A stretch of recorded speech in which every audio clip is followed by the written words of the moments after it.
Well, the first thing that we can take away from this memorial is that city residents here in Minneapolis and in black communities across the country, enough is enough when it comes to police brutality. When we heard from Benjamin Crump and members of the family of George Floyd, they said that although Floyd was a very nice and forgiving man, that the time for hashtags is over and that justice needs to be found for these communities. That there is simply no more time left for these communities to have to live under the burden of police brutality. Another thing that was also brought up during this memorial was Reverend Al Sharpton talking about the level of support that George Floyd has gotten, not just in the U.S., but around the world as well. He took time to recognize the protests that have shown up in London, Paris, New Zealand, and even Ghana, as people from around the world have spoken George Floyd's name, saying that Black Lives Matter and now is the time for justice,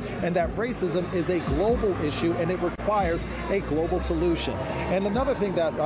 Reverend Sharpton brought up was the fact that George Floyd's story is not unique to Minneapolis, but there are communities across the country that are also dealing with this same issue. He went on to say that the level of racism that ended Floyd's life can be also found in industries such as healthcare and education. And this is the reason why so many people in the black community and in other marginalized communities feel so strongly about this case, and that for many people this was simply the last straw. And so they are hoping that as people try to come together and show solidarity and hope for justice for George Floyd, that the energy won't stop with Floyd and that it will continue until countrywide reform is made.